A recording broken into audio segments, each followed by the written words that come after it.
can never do it like I. When you see man pull up and slide, man stepped in a room with legends, Rio and Steve, you know it's a vibe. Check the podcast, what you wanna know? Don't ask me, go and ask Joe. If you're talking Premier League, he's on the front line and I gotta go.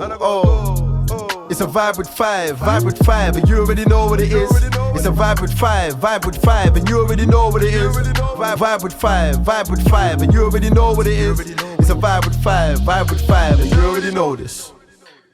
Yes, ladies and gentlemen, welcome back to this week's episode of Vibe with Five. You got here myself, Joel Bayer, Stephen Howson, Rio Ferdinand, and we got a special guest today, man. The man who put Man United in the dirt yesterday, from Newcastle himself, Mr. Jacob Murphy. How you doing, man? Let's give him a round of applause, man.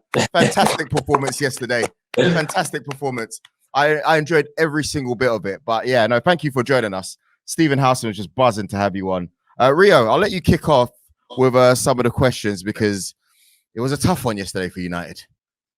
Yeah, I was saying to the guys before when we came on that I knew this would be a tough game. I think Man United's players didn't grasp that going to St James's is a big test for all teams, especially the way these guys are playing. All the way down the years it's been a test. But the Newcastle players grasped that this game is about getting into the top four, and if you're going to come to our house, you're going to have to outwork us. And Man United's players didn't turn up in that department. And I think you guys, your team, you can let us know, Murph, in a bit more deeper detail. But we saw, when you hear some of the United players, or I think it was Luke Shaw talking about a lack of commitment, a lack of desire, a lack of energy, all the ingredients needed before you even talk about skill, they didn't possess on the day. And you guys did. And to be fair to you guys, under Eddie Howe, you bring that every single week. And that's one of the things I respect about your team. And I think no one more than you epitomise that. Before you speak, I'm going to give him his flowers before he speaks. I've known Murph since he was a kid at Norwich, coming through, and he hasn't had the easiest, most perfect route to the top and playing in the Premier League. But what I have noticed is a resilience and a mental strength that a lot of young players can take a lot of kind of information from and understand that it's not all going to be rosy. There's going to be bumps in the road on the way to getting into the Premier League, and you've got to be able to withstand that. And we've had chats over the years with his mum and his dad, his family, his brother, himself, where it's going a little bit left, and he's thinking, is this the right place for me? But I mean, his commitment to training, his commitment to extras, his commitment to understanding the game, his commitment to the club can never be questioned. And I think you see that in his performances. Every time he comes on that pitch, he impacts the game in a positive way. And that is, a lot of it is down to hard work, not just physically, getting himself right, but mentally. I have to say, one of the best kids I've worked with in that sense. Because as I said, I'll repeat myself, it hasn't been the easiest, the most straightforward route to playing at a club like Newcastle, especially in this transition now with all of the money and attention that's come in there. He's still playing his part. So well done. Cheers, Rio. Give me your bank details. I'll send you some money. Listen, tell me how did yesterday go, man? How did it pan out? Did you feel before the game that you could win this game? Was it a game you thought, you know what, this is us, we can do them easy? Well, we knew, obviously, we're not going to do Man United easy. But there was quite a few things, you know, the cup final, they had that on us. So yeah, we had to, you know, somehow get revenge on that. You know, comments in the media leading up to it about our playing style, etc. So yeah, there was lots of motivation going into the game, and then yeah, once we started from the first moment, and we just knew, you could just smell it. The fans were right on it as well. It's been one of the best experiences so far this season, and yeah, it was a good day. Well, you know when you get into the game, do you smell it? Sometimes you smell that a team ain't up for it. Like what is that smell? What are the signs for you? Is it a tackle? Is it people that don't look sharp? They don't get into the ball. Their head, their body language. What is it that you see that you go, right? This is us today. We're on this today compared to them. Usually from like a regain. So when we start our press off from, you know, their goal kick or whatever, and yeah, their first goal kick, and the hair was taking a while. And I was like, oh, this is a bit unusual for them, you know, start playing out quick, and then he was taking his time with it. He ended up then asking everyone to go upfield, and they kicked it long. So I was thinking, okay, now let's see how the next goal kick goes. And yeah, they were just taking a while, and lots of people point in and you go here, you go there. So yeah, I thought I could sense that from that. We were gonna have a good game from there. Jacob, you said that you heard some stuff in the media here and there, and you're being a little bit coy. What did you hear specifically? Let's not act like you didn't give it this time. Talk to us, man. Just stuff about us being time wasters and being annoying to play against. And yeah, we are annoying to play against. We're full throttle. We're a high intensity team. So, in that sense, yeah, we're annoying to play against, but time wasting and things like that didn't sit right with me and some of the boys in the team, because that's not what we do. So yeah, we wanted to. I think from a Man United point of view, I was the most disappointed. But it just looked, there was a lack of motivation. Like you say, you guys had a motivation because you lost in the cup final, because of the murmurings you'd heard in the media. You're using things as fuel, as motivation. And to finish in the top 4, that's got to be your biggest motivation. And it just disappointed me. I don't know about you, Steve. That was one of my biggest disappointments, a lack of motivation throughout the team today. They didn't smell where they are in the season. This is the business end now, and there weren't that smelling salts that you'd see before a game to go, right, we know where we are, we know what's required, let's go. I'll say nice one for Jacob for coming on, because obviously we couldn't get hold of him after the cup final. On the time wasting thing, Newcastle played the fewest amount of minutes in the Premier League. Your games are actually the longest, at nearly 99 minutes, and you've only played 51 minutes. Therefore, you might say you're full throttle, but you're not full throttle. That's undisputable. However, I've got to give you some props yesterday. I got no complaints about the result yesterday. It honestly could have been a lot more than it was at 2-0. You out-battled, you out-fought, you outworked. And credit to Newcastle and the players yesterday, because that's exactly what you went and did. You was in United's face. You didn't let them play. How many times did we see 3, 4, 5 men in the box every single time you was getting into the final third? And United had just a back 4, or there was I think for the first goal, Delo's on his own at the back post, when he's 3 players around him. 3 of them around him.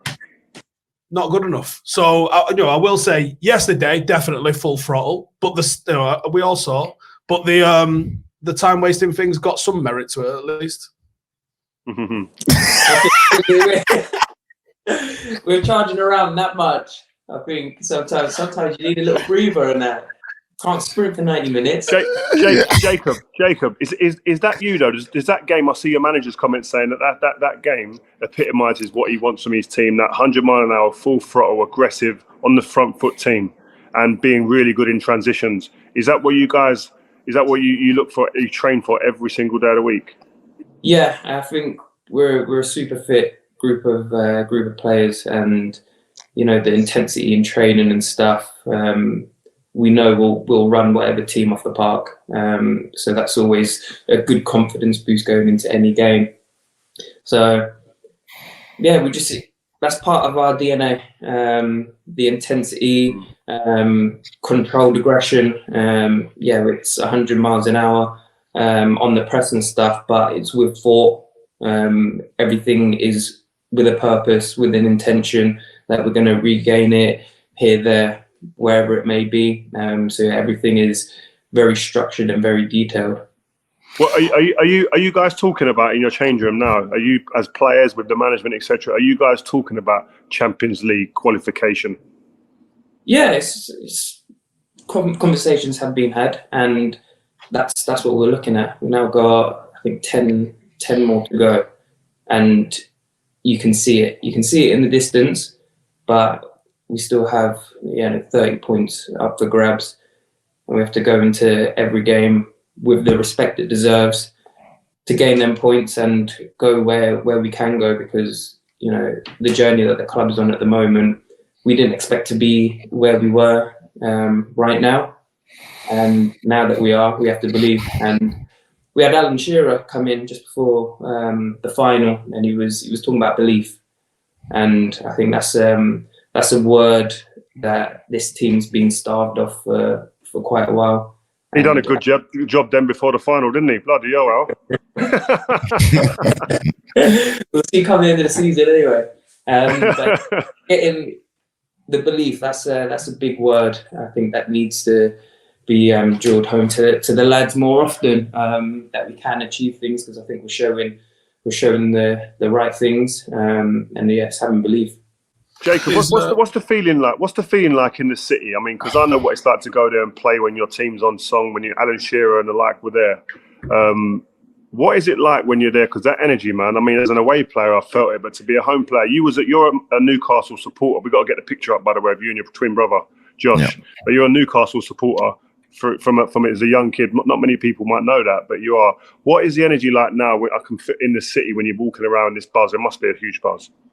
The buzz is the best it's been for a long while. Even before what's happened now, wherever you went, Geordies everywhere coming up to you, asking you about football, always wishing the best for you. But now it's 10 times that. Every day at the training ground, there's heaps and heaps of fans waiting to get autographs, pictures. Yeah, a few vloggers as well. But before there wasn't that sort of demand, but now every day, the love for the team, it's times 10. 3 of us going for 2 positions. How do you think it's going to shake out?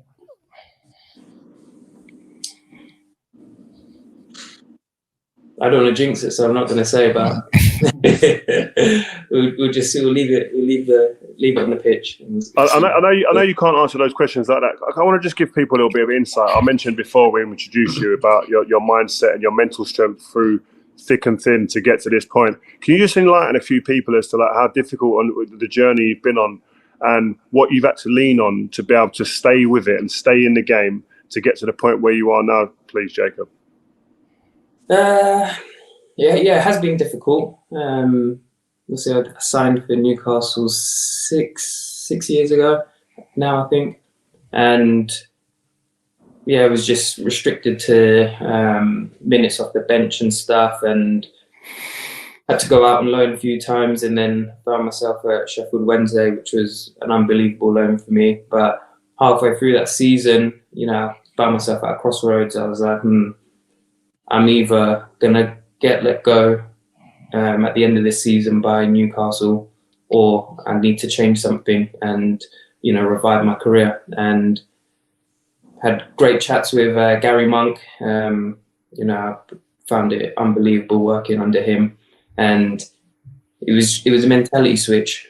And, they talk about that, that eureka moment and that light bulb switch, and something just switched in me. I just changed everything. Started reading books. I was more focused on what I was eating, gymming more often. I've always loved doing my extras, so extra finishing, crossing and stuff, but then dialing in the detail of that. And then in the second half of the season at Sheffield Wednesday, that's then when I really started to get the confidence again and get back to the player that once got bought by Newcastle all them years ago, and then come back to Newcastle with all that new knowledge that I'd gained, and then just tapped the hell out of it, and I've not looked back since then. I just want to look at your individual performances, Jacob. Once you've started, it's not just about you. The whole team's done well, of course, this season, but great results. When you started against Brentford, good results. Obviously against United with the 0-0 draw. Big results against Everton, Wolves, Forest. You've started, you've not started, but every time you come on, we were talking about this offline, it's like there's lots of effort and belief, man. Is that something that you gain from being out on loan and as you've improved as a player, or is it something that Eddie Howe has brought into the team, like galvanized the team together, etc.? It's a combination of all of it. I'm a big believer that whatever minutes you're playing or whatever you're doing, whatever your circumstances is within the squad, you have to add value. What value am I giving? If I'm coming on for 2 minutes, I need to add value. If I'm starting the game, I need to add value. So that's how I like to see it. So yeah, it's just contributing positively in every aspect. And I think that's something that everyone has bought into. There's a feeling that no one wants to let anyone down. You don't want to let your teammates down. You don't want to let Gaffer down. You don't want to let the owners, the fans down. And that's something that Eddie definitely has instilled in us. And, you know, you're seeing just how everyone's chipping in together. Everyone knows their role, and everyone, all the puzzle pieces fit, you know. No. Who's you found to be the toughest opponent that you faced this season, as a team or individually? As a team, Arsenal. Wait. Say that again for those who didn't hear at the back. Who is the toughest team you faced this season, Jacob? And tell them why as well. Arsenal. I think Arteta's done a brilliant job. He's made some really clever signings in the summer as well. Technically, I think they're superior to a lot of teams, but tactically, you know, it's hard to get anywhere near them. It's hard to lock down their shape. You know, it was tough playing against Zinchenko.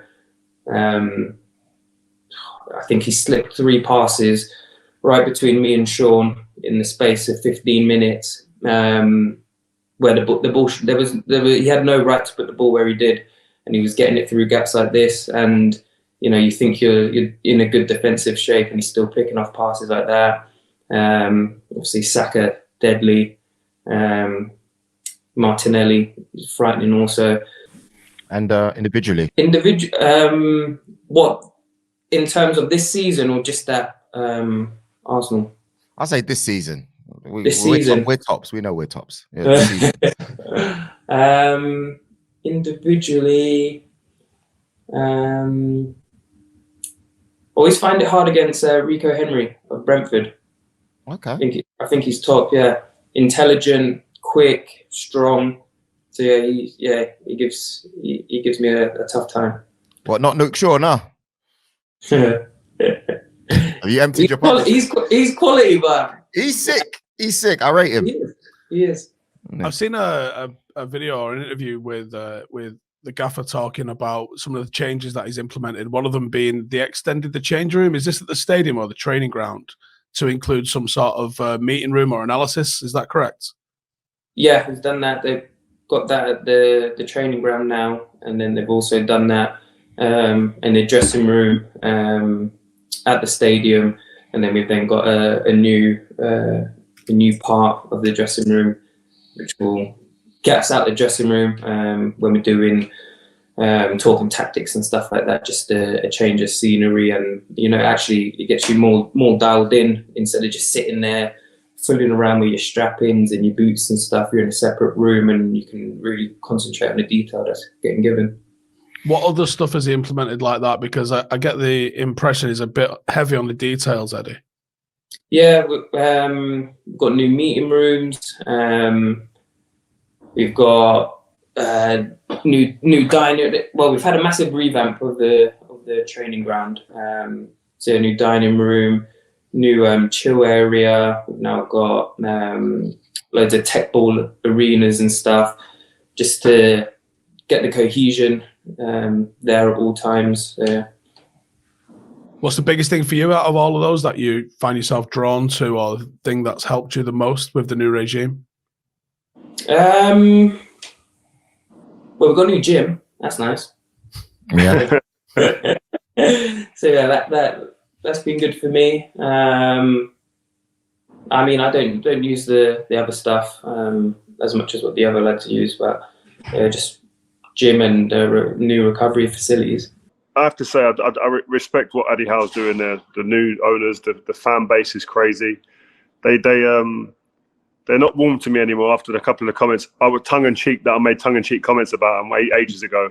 But I actually love the Newcastle fans, and the way they support their team is phenomenal. So when I come up the next time, guys, give me a bit of love, man. You shouldn't be all hate. But listen, if there's any club that I sit there and go, you know what, I'd love to see them do well, because I know what it means to the city, to the people, and the way that they'll support that club, it would be Newcastle. So good luck, man. Well, that's it. Thank you very much for doing what you did yesterday. I'm sure there'll be many, many more results to come like that.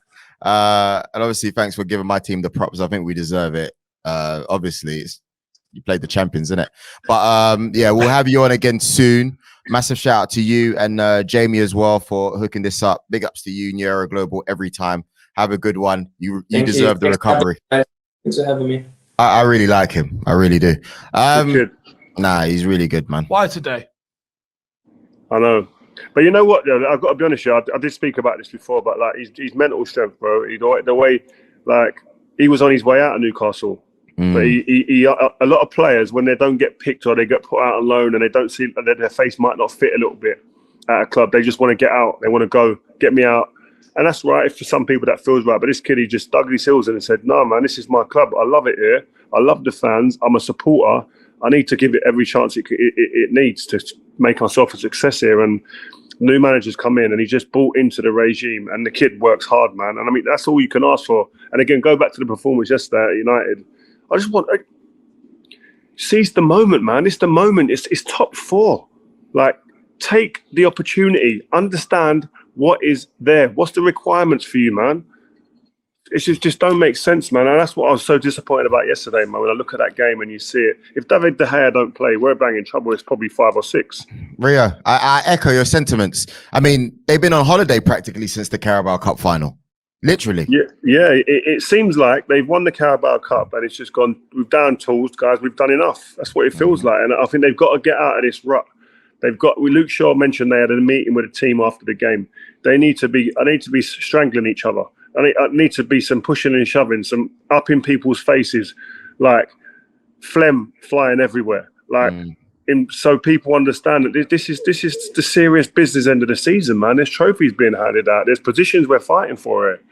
So it was disheartening to see that, because I thought that mentally they'd got beyond this since 10 Card came in. But obviously remember the Brentford game earlier in the season, we thought we kind of eradicated that type of feeling within the squad.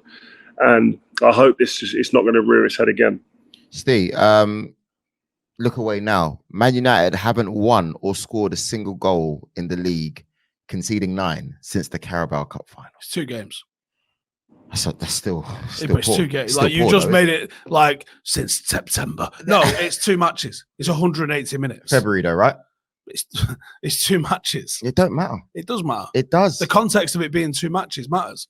It was a shocking performance at Anfield. It was a shocking performance. Our away form has been poor. There are no 2 ways around it. Our home form's been sensational, and that's what good seasons are built on. But the away form has to improve. I think some of Ten Hag's decision making, Rio, I've not been too keen on. I've said again pardon, after yesterday saying he wasn't going to be hasty. I'm not being hasty. It's okay to call out someone if you reckon that some of their decisions are a bit flaky. What decision do you think? I just don't see how Antony keeps starting. I'm not trying to single out one player because I know that it's a collective thing as a team. I'm not saying that the people underneath him have, been like shining bright as well. But so there you go. No. But I still believe that since Sancho's come back, he's deserved more of an opportunity. I disagree. Sancho has equally been poor. Anthony, arguably, out of the 2 of them yesterday, was better than Sancho. So you digging Antony straight out is wrong. But it's the truth that when you look at his play, very, very predictable. I even recorded bits and bobs watching the match. I thought, where's he going? Oh, he's going to come. All right, fine. But yesterday, he was probably Marcus, Sancho, Antony was probably the one that stood out above the 3 of them. Rashford's injured though, so he gets a bit of grace. Martial did do okay, cleared one off the line. I should hope so. First time we've seen him in 3 months. Yeah, no, he was all right. But overall, I just feel like McTominay playing as a 10. Rio, did that shock you? I was more shocked that Fred didn't play in a game like that. Again, like I said, understanding what's needed and what's required on this game. Fred, he has the energy, he has the legs, he has the tenacity. When you're at St James's, you've got to have people that want to get around people and understand that it's going to be a physical game and be up for it and have that energy. One thing, you can criticise Fred all you want for everything, but energy and sacrifice and applying himself isn't something that you can throw at him as a negative. They're the things that come with Fred as he's best part of his game. So I was really surprised that he didn't start the game. But I just feel as a whole team, like Jacob said at the first goal kick, looking at each other, everyone's pointing, it's you, rather than someone or a couple of them taking the ball by the horns and saying, right, come on, this is what we're doing.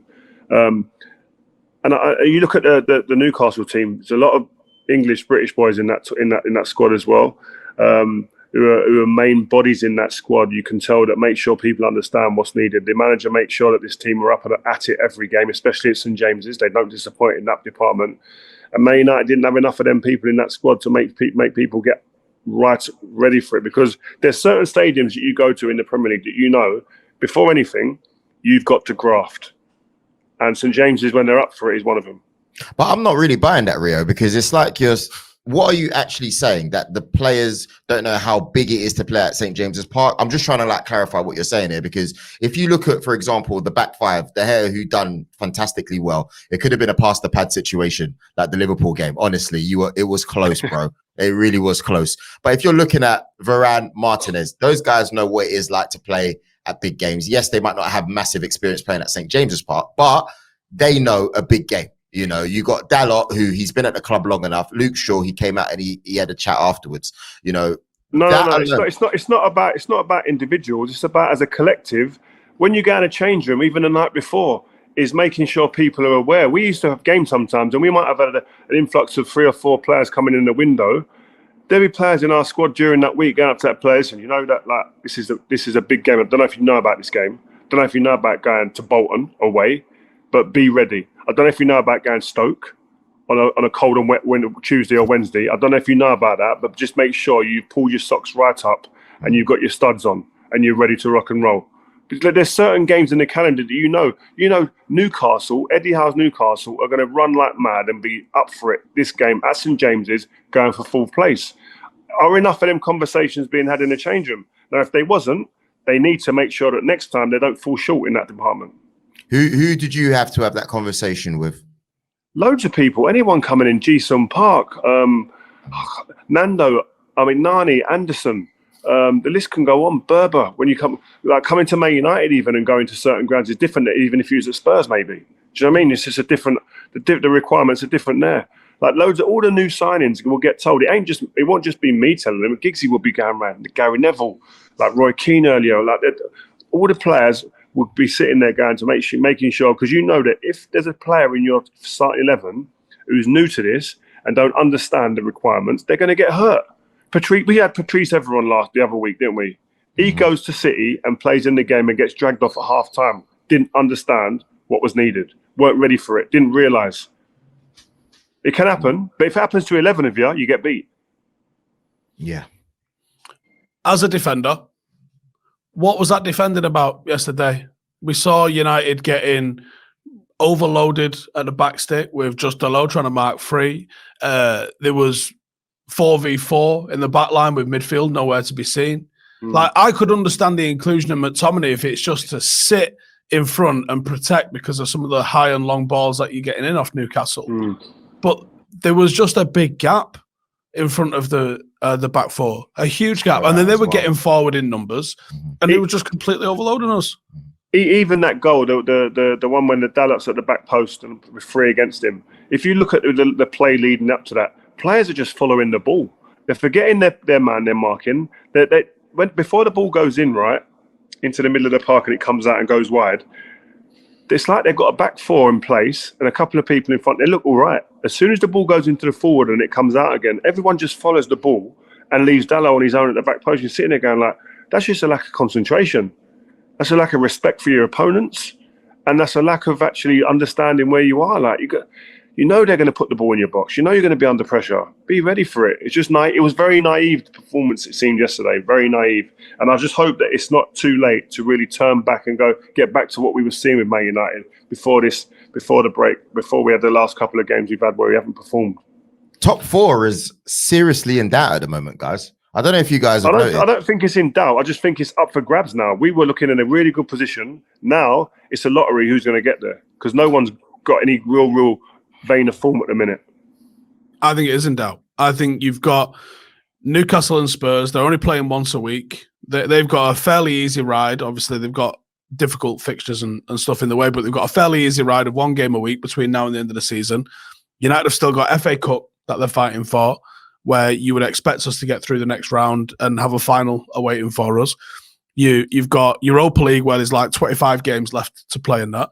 Like, United have got a squad that, to be honest, started looking like it was really showing some creaks against Liverpool and against Newcastle. I think it is in doubt. It's not as easy as you think. I think United's best bet in qualifying for the Champions League is actually Europa. Yeah, you might be right. I do. It's trying to play the lottery to pay your rent, though, isn't it? You got to just do your bread and butter and finish, third or fourth in the league. Yeah, that's exactly that. 100%. Don't be trying to say I put all our eggs in that basket over there. And a final, if we get there, it's a lottery, man. We need to get there, finish third or fourth in the league. It's mad. United 50 points, 22 points behind the league leaders. Who would have thought it? Where is Casemiro in all of this? That's what I want to know. When's he coming back? When he doesn't play, we don't win. Simple as. But shit when he don't play. And it's mad. This is when I was talking to you the other week when you're saying about if it goes down to the impact that a one individual player has on a team.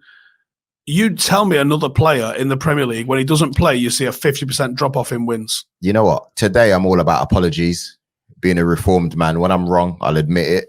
And I was wrong on that one. Like, I think I underestimated the impact that Casemiro has. I mean, yeah. Do you know what else you was wrong on? What was I wrong on? Not listening to me when I told you if you wait till the end of the season, Rio will be buying you a laptop.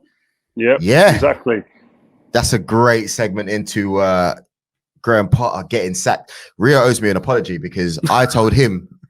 I reckon your apology will come when the laptop comes. You weren't good enough. I said it from day dot. I don't think he's good enough, and I don't know what relationship Rio has with Potter. Probably the same one he has with Pep, where he doesn't ever have anything negative to say about him. Hold on a minute. I don't think. Wait. If we're being honest today, we're opening cases today. I've apologized about Casemira's impact on Man United.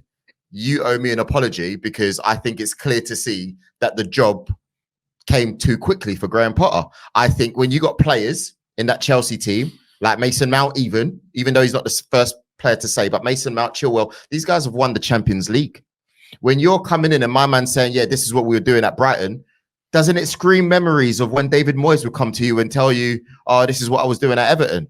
Like, players have got egos. You're there dropping a Aubameyang from the Champions League squad and you ain't got a striker, mate. Havertz needs 10 chances to get one in. Yeah. What's going on? He hasn't got a striker. That's naive. All right. Do you want me to finish? I'll start here. The apology? No, there's no apology because you said he'll be gone in 3 weeks, and that was the bet. That should have went in 3 weeks. Might as well have gone in 3 weeks. But that was the bet. And I said that he will go longer than that, and I reckon he'll see out the season. The bit I'm wrong on is him seeing out the whole season. Our bet still stood, and I still won the bet. I'm not saying that he was the perfect choice. I don't think they should have got rid of Tuchel at the beginning, personally, right? But they go and get Potter. Now, listen, if we can spin it another way, we've all been sitting here and you hear the media, our English guys don't get no chances at the top clubs. We always have to go foreign. It's always got to get foreign guys in. We've got an English coach doing well at Brighton. He goes into to Chelsea. Now, I think, looking back, would you say he would have been a decent choice? I said, yeah, he would have been a decent choice. But I think what really went against him, right, is, yes, you can say he's inexperienced, but there's loads of people that have come over inexperienced to a certain extent, right? But at the same time, he's got the inexperience labelled at him. He's not managed a club at this level, which is granted. He's not managed superstars yet, which is granted. And then you throw in about 12 signings on top of that, who are all big world-class players, most of them, or with massive egos and characters, obviously, at that level. And he's got to deal with that as well. So there were so many factors, I think, that went against him before he'd even started, that I think it was a tough job for him anyway. And it was a tough job before all that. So when you compound all of those little elements to it, I think any manager would have struggled in the situation that he was in with all the influx of players that came in at that time as well, because it's difficult, man. Very difficult. No, to an extent, I sympathize with him because of that. You know, again, we're being open today. I can take that part of the argument, but I reckon regardless, even if I'm sorry, I just think Chelsea haven't shown mercy to How many players did he sign? Managers who don't have the big enough profile, they go. It doesn't matter what regime. Doesn't matter if it's Scolari. Doesn't matter. Look at the way Ancelotti got the boot like flipping 15 years ago. It doesn't matter. Mate, it doesn't if you matter. start baking a cake, Those fans, you gotta need the dough. And if someone comes in while you're in the middle of kneading your dough and go, "Where's my cake?" You're like, "Give us a minute, man." Do you think the Chelsea fans care? No, I don't. But they're all weapons, so who cares? You know, and the truth is, what they've done has worked for them in the club. You know, since the Abramovich era, they've won a couple of Champions Leagues. Could they have been more successful owes me an apology. if they didn't have a machine gun for managers? Rio owes me an apology. Who's won more since Chelsea got rid of Ancelotti? Ancelotti or Chelsea? Ancelotti.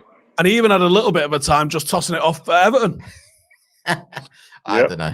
Listen, Rio, send me that apology when you're ready. I'll take it by WhatsApp. I'll take it by Viber. When my Apple laptop turns up, you can get an apology, bro.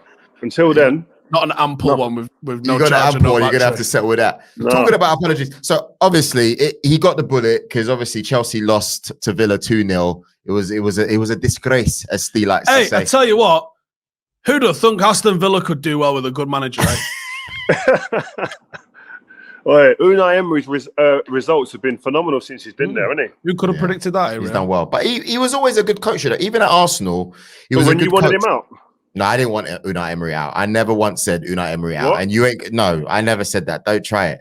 You know, like I would be honest. I would have no problem saying it. I never said that. I think the difference is, again, with Unai's, it's pretty similar to Graham. It's just that the players weren't on side. And when you're operating like that and you've got all those players that are not on side, it's easier to get rid of the manager. I'm not saying it's right or wrong. I'm just saying that's what it is. And that's what he suffered at Arsenal. But yeah, no, they've done. Villa have earned 29 points from 15 games since Unai Emery took over. And it's only second behind like Arsenal and City, I think. Just doing exceptionally well. We beat them. By the way, how's Ten Hag like the is it the 8th most senior manager in the league? Is it? Ninth. It's crazy.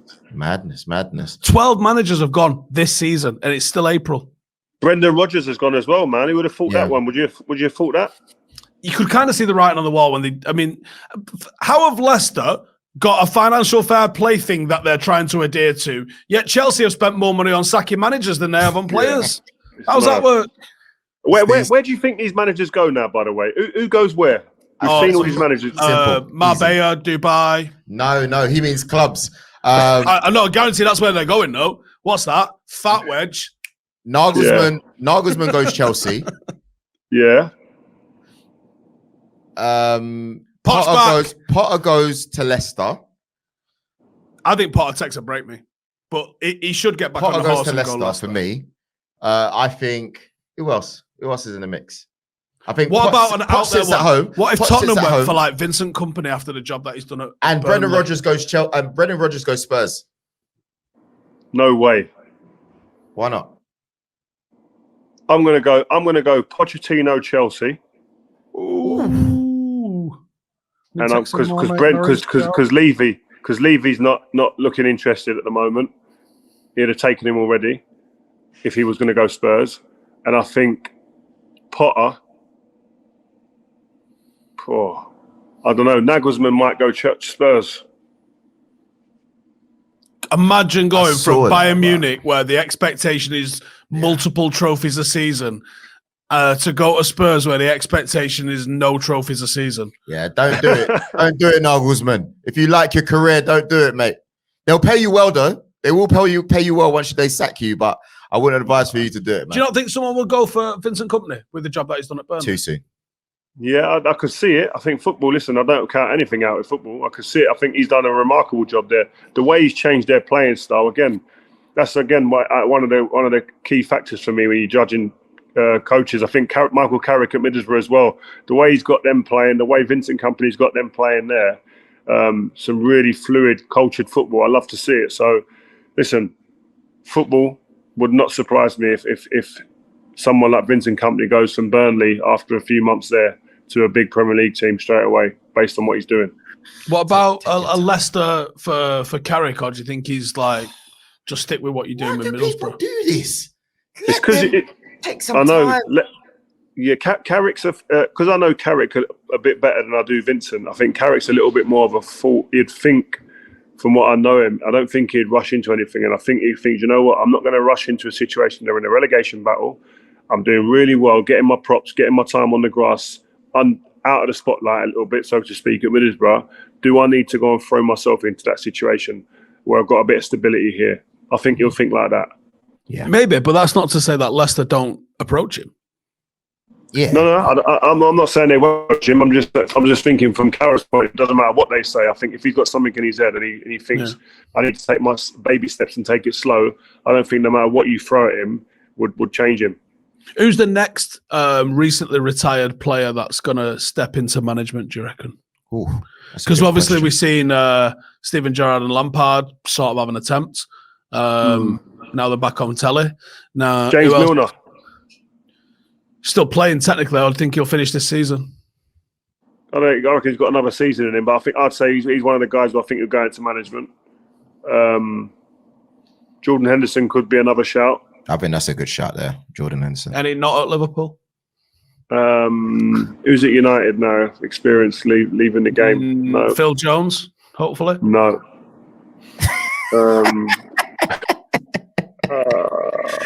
I think Theo Walcott's getting on. I don't think he's one to go into management yet. I wouldn't say.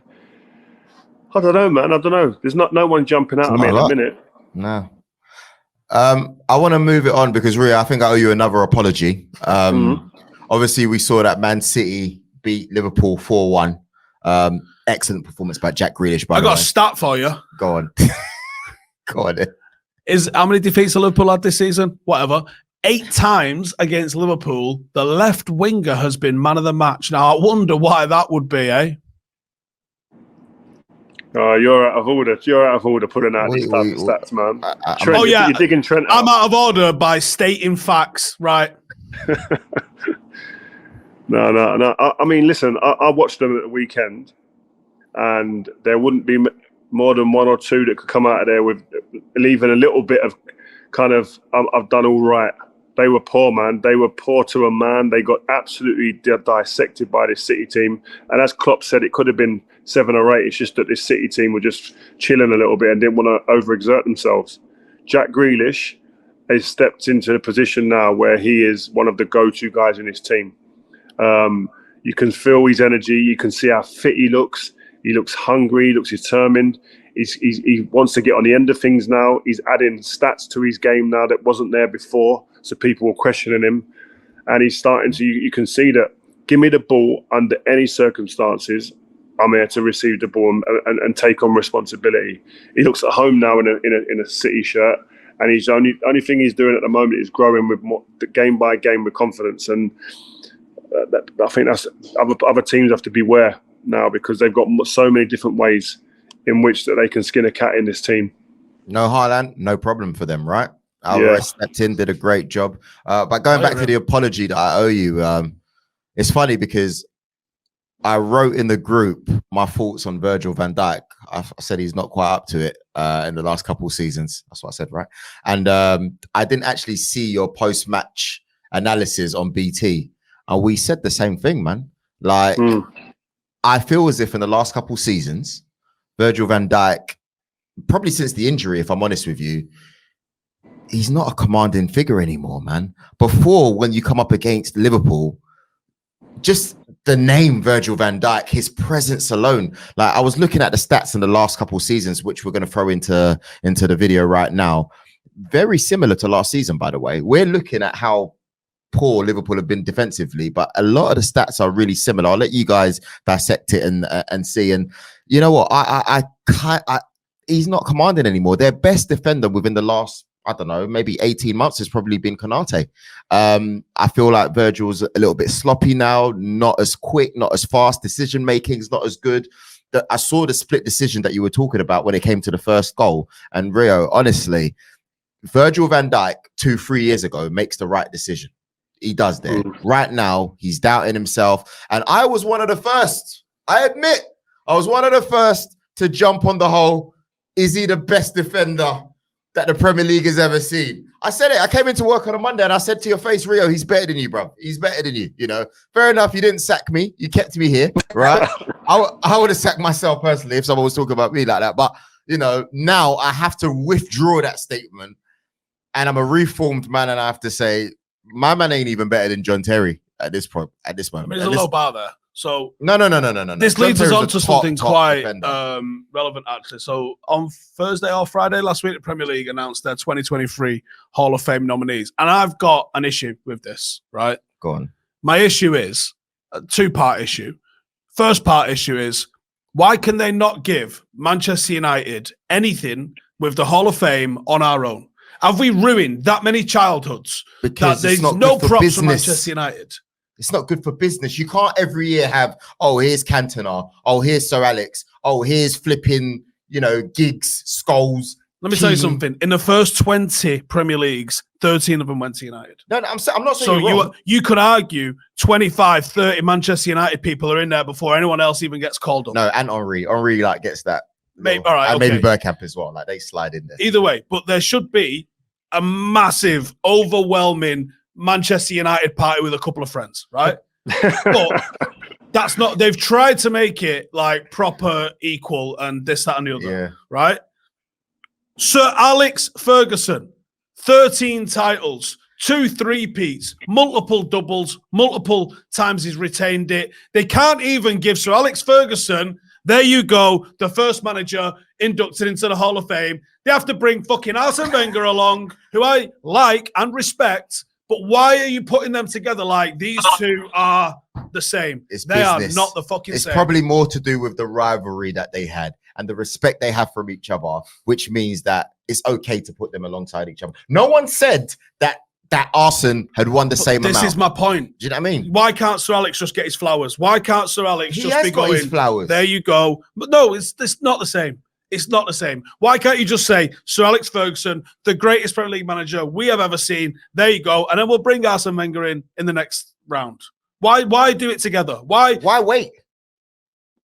Why? No one's sitting here going... Because the earlier you go in, the higher your ranking in everything is. No, that's not necessarily true, man. I just think it was a good moment to pay homage to each other. Well, no, because all we've seen then all week is that boring old argument about the Arsenal 2002 draw, 2004 draw specialists and linking them to United and all the rest of it, rather than just talk about Fergie. It doesn't work like that. It doesn't work Nonsense. Like that. Anyway, it doesn't work like that. Anyway. So we've just had a new round of nominations, and I got pretty much no problem with pretty much any of these getting selected, pretty much. But there's 5 Manchester United players and you're only allowed to vote for 3. Go on. Let me see. The nominations: Michael Carrick, Andy Cole, Rio, G-Nev, and who was the last one? Vidic, right? It's mad that Rio's not even in it, innit? We can vote for him though, right? Yeah, so, I mean, but this is the problem, right? Who are you voting for? For me, well, if it was United players, I'm not voting Carrick. So the Manchester, right, here's the thing, right? Arsenal, you've got Sol Campbell, Tony Adams, and then whoever else you want to vote for. Chelsea have got Ashley Cole, John Terry, Peter Cech. So they're voting for that because you can only vote for 3. United have got 5 in there. So it's got to split the vote for what would be the most popular people that are voted for. So now you're going to end up with absolute carnage in there. And out of those 5 United... You can vote in the link, by the way, guys. If you want to vote for Rio. Out of those 5... You can justify all 5 of those. Gary Neville's done such a good job at like trying to play Mr. Neutral that he's diminished his own career that people actually think it's on the same level as Jamie Carragher now. Nah, that was. But he's like, he has done it. He's like underplayed his own career so much that people actually who are you picking? Who's your 3 then? Who's your 3 then? Rio, Andy Cole, and one who wasn't even nominated. Who? Dennis Irwin. Yeah. Why is Dennis Irwin not? Why is Dennis Irwin not in here? You know what I'm saying? Why is he not even on the list? I say he was a better right back and a better left back than both Robertson and Trent.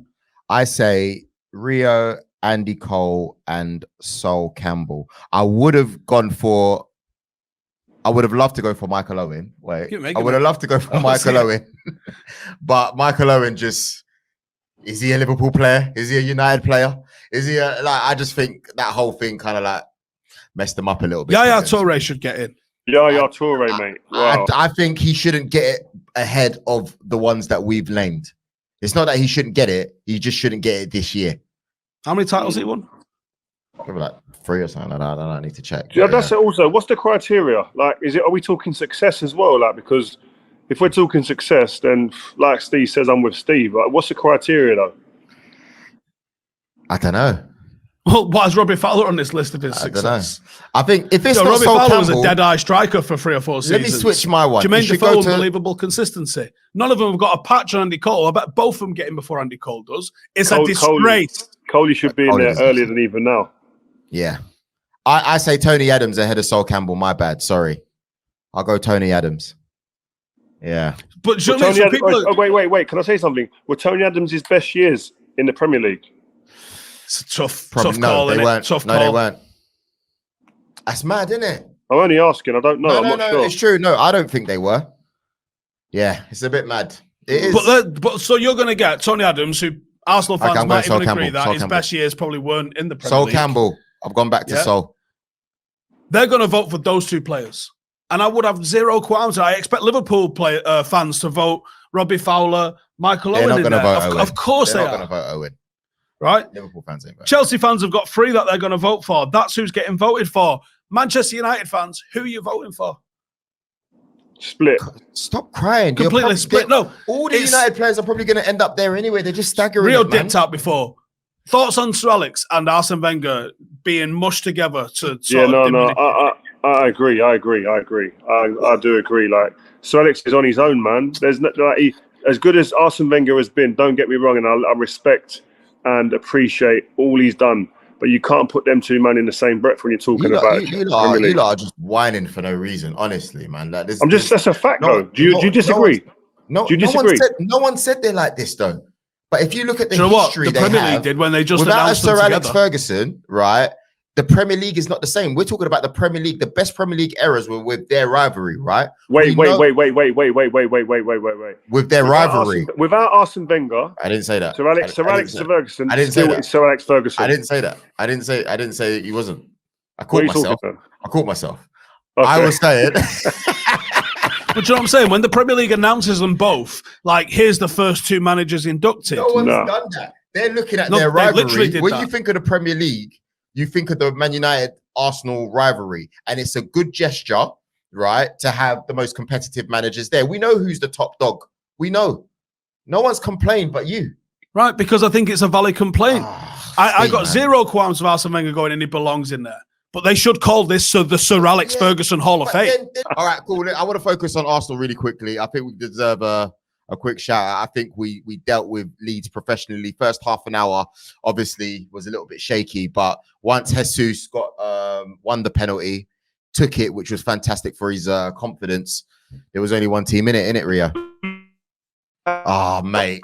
Wi-Fi cuts off as soon as he's about to give Arsenal props. Right, we're done. Is that it? Yeah. Tune in for me and Ash, probably Thursday or Friday this week. I have no idea what we're talking about. Have you got a name yet? Nope. Do you plan to get a name this week? Stay and Ash talking Gash. Yeah. We'll see. Joel Bayer, Stephen Howson, Rio Ferdinand, who mysteriously logs out when we start talking about Arsenal. I like Jacob Murphy, top man from Newcastle. Great performance yesterday. Thanks for coming on. And yeah, we'll be back soon with Vibe with 5. Peace.